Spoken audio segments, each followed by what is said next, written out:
And how would you summarize that war in terms of U.S. military strategy? Well, I think, first of all, geopolitical strategy and military strategy. We'll take them both. Well, I think we need to establish up front that there has never really been a strategy. That's part of our problem, and it's been a problem for us for decades. And by strategy, you usually mean that you have a clear, unambiguous, attainable political military objective. You have a way to achieve it.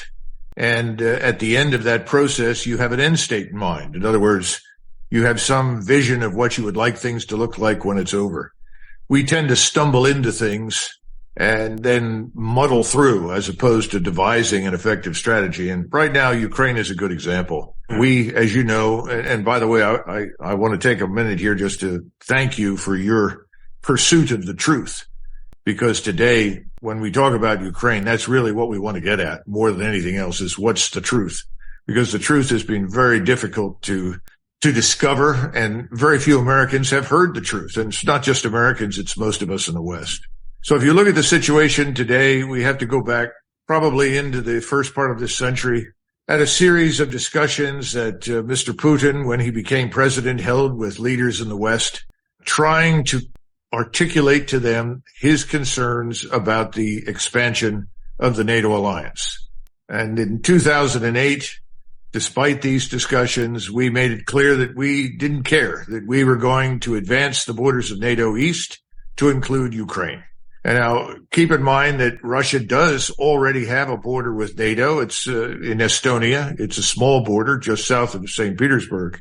But the Russians view whatever happens in Ukraine as a potentially existential matter for them. And in 2014, we backed or staged or orchestrated a coup that put in power a very radical regime that was hostile to the interests of Moscow and to Russia. And as a result of this, Mr. Putin and his colleagues in the Kremlin were convinced that the United States Navy would very shortly end up docking in Crimea, in Sevastopol, and take over the naval facilities there. And that's one of the reasons that Putin struck quickly and seized control of Crimea, because he wasn't prepared to cede dominance in the Black Sea to the United States and NATO. Subsequently, the Ukrainians began attacking citizens inside their borders who were Russians. And almost a third of the population certainly is first and foremost Russian-speaking, and probably 20 to 25% are, frankly, Russians living in the part of Ukraine where today the fighting is occurring. And these people were treated as second-class citizens. They were told to become Ukrainians, to abandon their heritage, their language, their culture, or they would be subject to harsh treatment, which, of course, many of them were. At the same time, there were two oblasts or provinces in the east, Luhansk and Donetsk, that indicated they wanted to retain their Russian culture. They would stay inside Ukraine, but they wanted to continue to live as Russians inside Ukraine. This was unacceptable to the new regime, and the new regime began shelling them. And in the space between the outbreak of the current war on 22 February last year and 2014, when this crisis first began, 14,000 people were killed in that area. And the Organization of Security and Cooperation in Europe has reported very clearly that all of this was started not by Russia, but by the new Ukrainian government. Now, over time, it became very clear that some solution had to be found to avoid expanding this war. And that is one of the reasons why the Minsk Accords were drafted. And they were simply drafted with the goal in mind of providing equal rights before the law for the Russians in eastern Ukraine and putting an end to the violence and the killing. This, unfortunately, never occurred.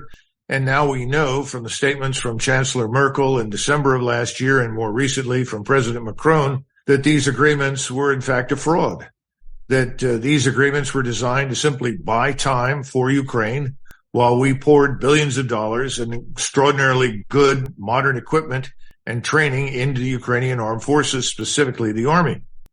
Can I interrupt you, Colonel Macgregor? Yes. You can explain to the audience about who drafted the accord and who were signatories to it. Well, it was France, Great Britain. I think it was Great Britain and Germany and Russia. And of course, we were not really signatories to it, but we were co-sponsors, if you will. We were backing it. And the Ukrainian government Yes.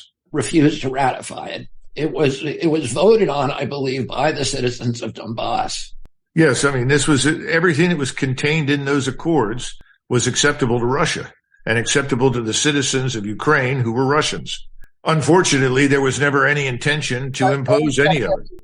Let me interrupt you one more time because I don't want to spoil your train of thought. I want you to understand. I think it's important to establish because the Minsk Accords show what Russia at that point was willing to settle for. So that's, if you look at this current military exercise, which has now killed 300,000 Ukrainians, it's almost unimaginable that at the end of this, they're going to get back, Ukraine is going to get back what it could have gotten with just a signature on that agreement with the Minsk Accords.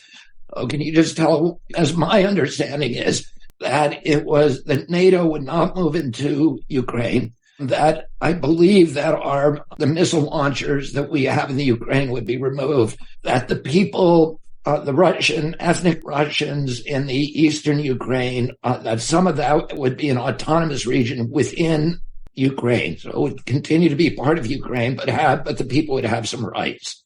You're talking about something that the Russians were willing to accept, which is effectively a multi-ethnic, multinational state, which is not a new development in Europe. We've had them over the centuries. Austria-Hungary, Yugoslavia, Czechoslovakia, Tsarist Russia were all multinational states.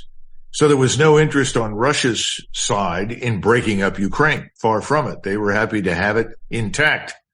Now, this, of course, does not address Crimea. And at the time, they were unwilling to address Crimea because, from their standpoint, with considerable justification, the majority of people in Crimea are Russians and wanted to be part of Russia. But more important, it had been part of Russia since 1776. And it was an accident of history created by our friend Khrushchev in a drunken stupor that changed the hands of Crimea and put it in the camp of Ukraine. Bottom line is, there was no interest in the West, in Washington, London, Paris, Berlin, in changing anything that would benefit Russia, certainly not changing what they had planned for Ukraine. And by the time you reached December of 21 and January of 22, it's very obvious to the Russians that this force that has grown up in eastern Ukraine is actually very formidable, well-trained, well-equipped, and was poised, frankly, to attack those two breakaway provinces with the goal, ultimately, of retaking Crimea. So from their vantage point, this was a preemptive strike to prevent that war from breaking out. And for those who say, well, this is evidence for Russia's desire to expand and rebuild the Soviet empire, we ought to keep something in mind. When the Russians went in, they went in with a remarkably small force. I mean, Ukraine's the size of Texas. They went in on the ground with 90,000 combat troops.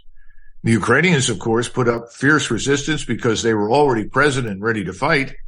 But most important, Moscow seemed to think that once this began, there was a willingness in the West to become serious and finally negotiate an arrangement. And it took several months for Mr. Putin and his colleagues in the Kremlin to realize no one wants to talk. There will be no negotiations.